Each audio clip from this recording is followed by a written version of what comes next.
Hey, I'm Lisa Faye, and today I'm going to show you how to make this modern floral wreath for your home this holiday season. I went with more of like a winter floral motif for this particular wreath, but you could use any type of florals you want and make it a little less wintry if you desire.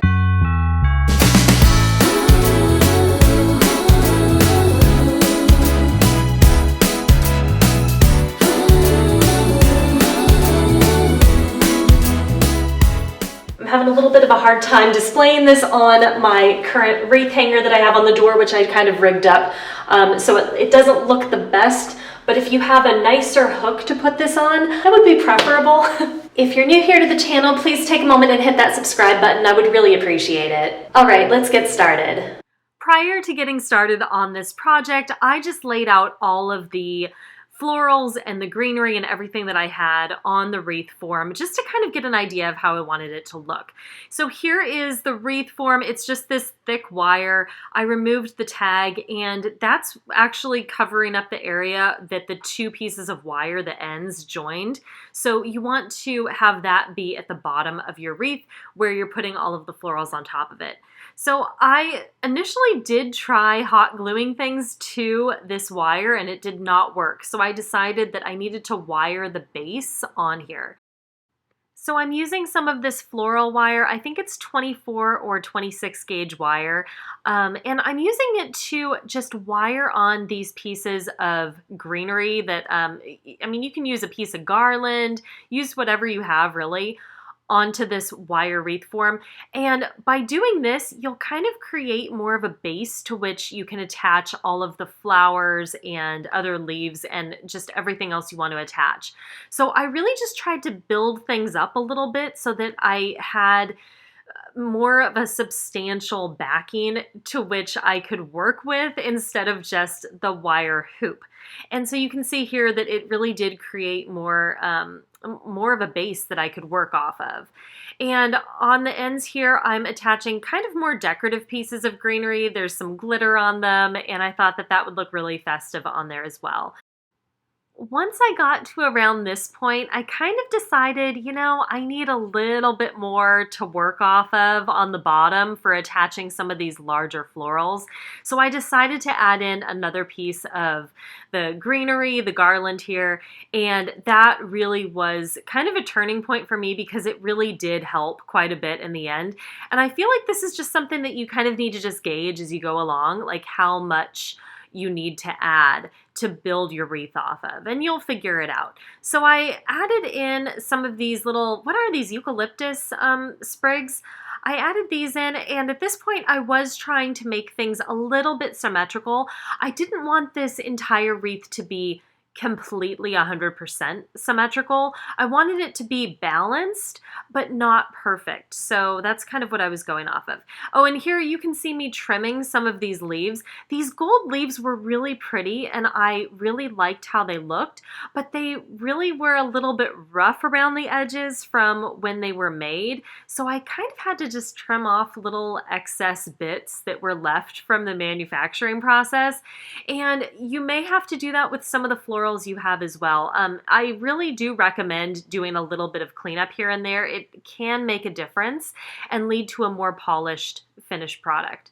So here I am, I'm taking the middle flower, which is this white poinsettia, and I wanted to kind of position it so that it would fit well with the two flowers on either side. I think these are peonies. So I just positioned it as best as I could, and then attached the two larger side flowers with some hot glue. And on the hot glue on these, I just did it in a circular pattern around the base of the flower and then just pressed it into the floral or into the greenery background, and it really adhered nicely. So then I'm adding in these gold branches that I cleaned up earlier, and as you can see, I didn't make it entirely perfectly symmetrical, but I did try to make it balanced. And yeah, here I am just adding in another piece of the eucalyptus. And as you can see, it's not entirely symmetrical, but it is like in the center. So then I'm going through, and I wasn't entirely sure if I wanted to use all of these different metallic accents. I knew I wanted the pine cones in there, and at first I was thinking that I could really easily just glue them in, but then I decided that wire would be the way to go. So I just wrapped some wire around the base, and then just wrap that wire onto the wreath form. And that really was secure and nice and tight in there, which I liked. So here I am just positioning the rest of the pine cones. I just thought that wiring them really made a lot of sense. They are kind of a heavier item, which I think is maybe why it worked well to wire them instead of glue them. The flowers and the greenery and like the leaves and everything were really easy to just glue on, but I think because the pine cones were a little bit heavier, it worked well to wire them. So I'm going to wire the third pine cone now, and I'm going to stick it on the other side. I like these pine cones because they have some glitter on them and some of that white kind of flocking look to them.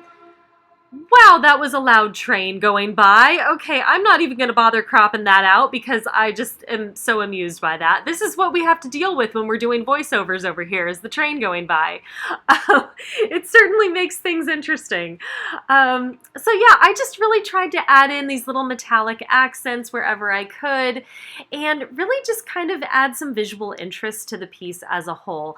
And I really liked how these metallic accents really kind of highlighted the gold hoop that I was using, and I think it really all tied together nicely.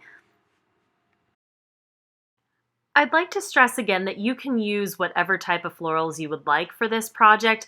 I personally went with this kind of a winter florals theme, but you could do this for spring, you could do a more fall themed wreath. It's really up to you. If you're interested, check out my Michael's mystery box unboxing video. That's actually where I got these florals from for this project. They were one of the items in my mystery box. I'm so happy with how this turned out, and really it just took a little bit of time, maybe about 30 minutes, and it was pretty easy to do. I have other wreath DIY videos up here on my channel, so if you're interested, please check those out. As well as, if you're interested in other wreath videos, God, come on, Lisa.